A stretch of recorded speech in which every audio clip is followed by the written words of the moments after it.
आइए हम जानते हैं देवी शिवानी जी के बारे में। शिवानी वर्मा का जन्म 31 मई 1972 को पुणे शहर, महाराष्ट्र में हुआ था। उन्हें विज्ञान में रुचि थी और वो एक अच्छी छात्रा थी। स्कूली जीवन के बाद उन्होंने पुणे विश्वविद्यालय में सॉफ्टवेयर इंजीनियरिंग का अध्ययन किया। इस समय के दौरान उनकी मां ब्रह्मा कुमारी के एक स्थानीय राजयोग केंद्र के संपर्क में थी। कॉलेज के बाद उन्होंने विशाल वर्मा से शादी कर ली, जिनके साथ उन्होंने एक सॉफ्टवेयर व्यवसाय शुरू किया। कॉलेज की समाप्ति से पहले, हालांकि, शिवानी बहन अपने स्थानीय बी के राजयोग केंद्र में भाग ले रही थी और ब्रह्मा कुमारी से जुड़ी हुई थी। भगवान का संदेश प्राप्त करने के बाद उन्होंने अपने पति के साथ पूर्ण ब्रह्मचर्य के साथ रहने का फैसला किया, लेकिन शादी नहीं तोड़ी।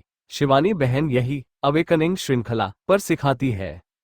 अपनी मां के व्यवहार और व्यक्तित्व में सकारात्मक अंतर को देखते हुए शिवानी बहन ने बीके केंद्र में 7 दिन का कोर्स करने का फैसला किया और फिर सप्ताह में 1 या 2 बार वहां जाना शुरू किया। शिवानी बहन ने तब राजयोग मेडिटेशन का अभ्यास सीखा, जिस दौरान उन्हें ईश्वर से जुड़ाव महसूस हुआ। धीरे धीरे उन्हें एहसास हुआ कि वास्तव में भगवान सीधे यहाँ शिक्षा दे रहे हैं। उन्होंने विज्ञान के ज्ञान का उपयोग ये समझने के लिए किया कि कैसे निराकार भगवान एक माध्यम से दुनिया में अपनी भूमिका निभाते हैं।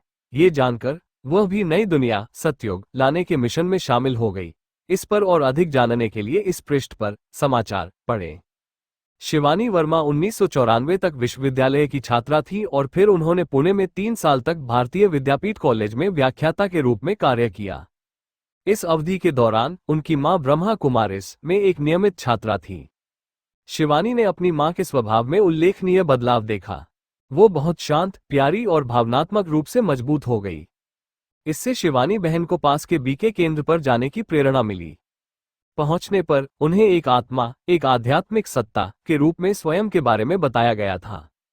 उस केंद्र की बड़ी बहन ने ईश्वर के बारे में इस तरह से समझाया, सर्वोच्च आत्मा को ईश्वर के रूप में जाना जाता है। वह हमारे प्रिय आध्यात्मिक पिता है। हम सभी उनके बच्चे हैं। भगवान कब आएंगे? बेशक, जब दुनिया इसके सबसे निचले चरण में होगी। दुनिया के पिता को पूरी मानवता का उत्थान करने के लिए आना होगा और सच्चे धर्म को फिर से स्थापित करना होगा। शिवानी बहन एक आत्मा के रूप में स्वयं के बारे में आश्वस्त थी, लेकिन ये स्वीकार करने में कठिनाई थी कि भगवान वास्तव में आए हैं और ज्ञान दे रहे हैं, जैसे कि मुरली, जो ब्रह्मा कुमारियों में अध्ययन की जाती है।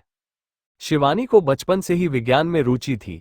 इसके कारण वो भगवान का अवतरण हुआ है ये जान इस बात का विरोध उनकी लौकिक माता के साथ करती थी। ये पहले की बात है। फिर जब राजयोग के अभ्यास द्वारा उनको शांति और शक्ति का व परमात्म मिलन का अनुभव हुआ, तो शिवानी बहन ने ज्ञान में भी रुचि दी और समझाया ये बात कि परमात्मा कोई शरीरधारी देवता नहीं, लेकिन एक निराकार ज्योति बिंदु है, प्रकाश और शक्ति स्वरूप है। मुझे समझ में आई क्योंकि मैं विज्ञान की स्टूडेंट थी। उनके जीवन की कुछ महत्वपूर्ण त्रुटियां बताई गई है।